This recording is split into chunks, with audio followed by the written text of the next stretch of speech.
Untuk pertama kalinya, di tengah eskalasi konflik yang sedang terjadi, Amerika Serikat mengerahkan jet tempur generasi kelima mereka, yakni F-35C. Sebuah keputusan krusial yang menandakan bahwa Amerika Serikat mulai merasakan ancaman yang nyata dari Houthi Yaman. Setelah beberapa waktu lalu, Houthi terus bersikeras melarang kapal-kapal Amerika Serikat dan sekutunya di Laut Merah. Tampaknya hal itu telah membuat Amerika Serikat semakin geram, karena tak kunjung mampu mengubah situasi. Serangan yang dilakukan Amerika Serikat sebelum ini juga telah menggunakan persenjataan yang cukup populer dan terkenal canggih. Seperti yang terjadi pada 25 Maret 2025 kemarin, pasukan Amerika Serikat telah melancarkan serangkaian serangan udara terhadap Yaman dengan menggunakan F-18 Super Hornet yang berada di sebuah kapal induk rahasia. Dari sana, diketahui Amerika Serikat telah meluncurkan puluhan bom ke berbagai target di Yaman. Namun pertanyaan yang kini timbul setelah semua serangan yang dilakukan Amerika Serikat adalah, apakah semua itu betul-betul efektif? Apakah dengan serangan-serangan Amerika Serikat terbaru yang menggunakan banyak persenjataan canggih ini akan membuat Laut Merah menjadi kawasan yang bebas dilalui oleh kapal-kapal Amerika Serikat dan sekutunya? Bagaimana kalau semua itu tidak cukup kuat untuk menumbangkan kelompok Houthi? Berdasarkan rekam jejak dari konflik yang terjadi di kawasan Timur Tengah, seperti di Irak atau Suriah, serangan udara terlihat tidak begitu efektif dalam menumpas pasukan-pasukan yang tersebar di berbagai wilayah. Perlu ada serangan yang juga dilancarkan melalui darat. Namun Amerika Serikat rupanya punya strategi lain, adalah serangan udara.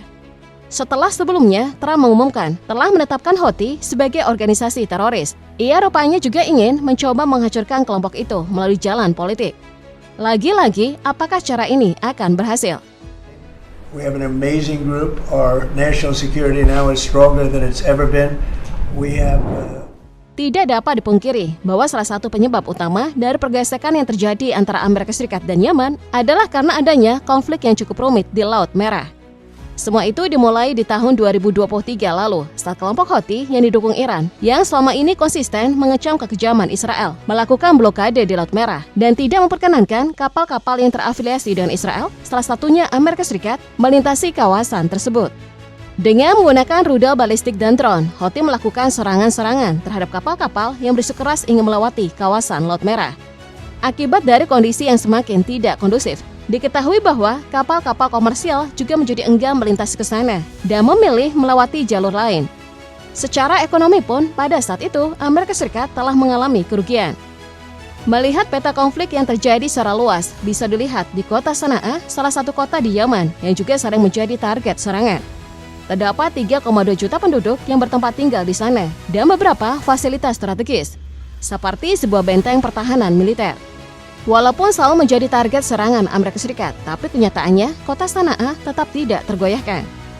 F-18 Super Hornet menjadi salah satu senjata yang dikeluarkan oleh Amerika Serikat demi menargetkan wilayah-wilayah penting di Yaman, seperti halnya kota Sana'a. F-18 Super Hornet dikenal sebagai pesawat tempur serbaguna yang pada dikembangkan oleh Boeing dengan varian E berkursi tunggal dan F berkursi ganda. Pesawat tempur ini mampu menjalankan berbagai misi, termasuk diantaranya superioritas udara dan serangan yang presisi. Belakangan ini, Amerika Serikat begitu berupaya dalam mengeluarkan persenjataan canggih mereka, sehingga beberapa pihak mulai bertanya-tanya, seberapa banyak cadangan senjata yang Amerika Serikat miliki. Selama ini, Amerika Serikat selalu turut ikut serta dalam banyak konflik, terutama di Timur Tengah. Tentu banyak biaya yang telah mereka habiskan.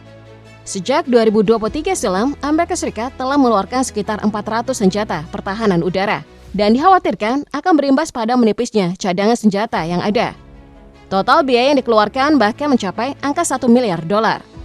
Demi melakukan penghematan biaya, pihak Angkatan Laut Amerika Serikat menggunakan senjata 5 inci pada kapal perusak kelas Ali Barkey untuk menembak jatuh drone yang dimiliki oleh Houthi. Dengan menggunakan peluru jarak dekat atau tabung serupa dengan menggunakan senapan raksasa sementara. Hal ini bisa membuat Amerika Serikat bisa lebih menghemat karena lebih murah.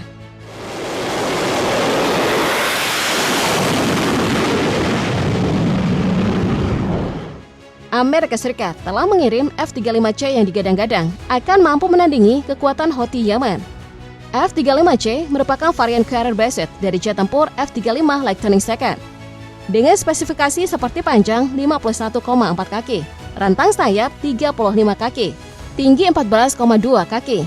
F-35C mampu membawa muatan senjata internal sebanyak 8,160 kg dengan harga yang dibanderol per unitnya sekitar 94,4 juta dolar. F-35C dirancang menjadi pesawat tempur multiperan yang mampu melakukan operasi melalui kapal induk. Terdapat kemampuan siluman dan jaringan yang canggih, serta fungsi sensor yang melengkapinya.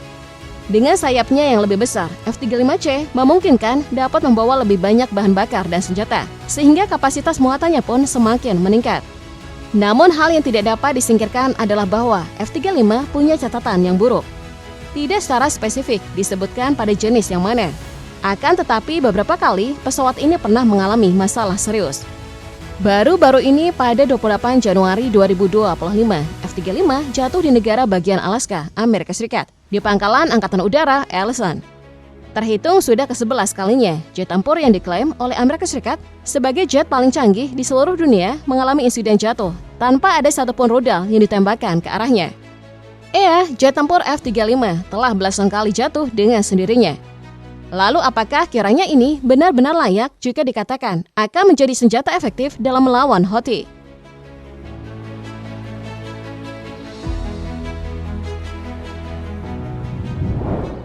Secara teknis, jika membandingkan kekuatan persenjataan yang dimiliki oleh Houthi dan Amerika Serikat, tentu saja jauh berbeda. Houthi mungkin tidak memiliki banyak persenjataan persis seperti yang dimiliki oleh Amerika Serikat. Tapi kegigihan yang mereka miliki bisa menjadi ancaman sangat serius untuk Amerika Serikat. Dengan dukungan penuh yang diberikan oleh Iran, Houthi mampu tampil sebagai kelompok yang perlahan-lahan memiliki kekuatan yang terus meningkat. Terbukti dengan Amerika Serikat yang rela mengeluarkan senjata-senjata andalan mereka demi menghadapi Houthi. Sementara serangan yang dilakukan oleh Amerika Serikat terhadap Houthi dilakukan tepat ketika Amerika Serikat tengah mencoba meningkatkan tekanan ekonomi terhadap Teheran yang berkaitan dengan program nuklirnya. Kemungkinan terburuk yang terjadi jika negosiasi di antara keduanya mengalami kegagalan, maka aksi berlandaskan militer akan menjadi upaya yang ditempuh selanjutnya. Walaupun Amerika Serikat terus bersikeras mengirim serangan udara ke Yaman, tapi itu pun tak akan cukup mampu untuk menghentikan Houthi. Sejarah mencatat bahwa serangan udara di beberapa konflik memang tak pernah cukup dan harus disertai dengan serangan darat. Namun Amerika Serikat belum bisa sampai ke tahap itu. Ancaman yang didapatkan oleh Amerika Serikat di perairan rupanya memang sangat-sangat besar. Salah satu pejabat militer Amerika Serikat dikabarkan telah memerintahkan USS Carl Vinson untuk meninggalkan Asia Timur tanpa seharusnya kapal itu beroperasi menuju ke perairan di dekat Yaman. Di saat yang sama, kapal induk USS Harry Truman dilaporkan memperpanjang kehadirannya di Timur Tengah. Ini berarti bahwa kapal ini masih akan terus berada di sana. Tepat pada tanggal 21 Maret 2025, itu menandakan bahwa kedua kalinya dalam kurun waktu 6 bulan, Amerika Serikat mempertahankan 2 kapal induk mereka di kawasan tersebut. Sebuah keputusan yang cukup langka.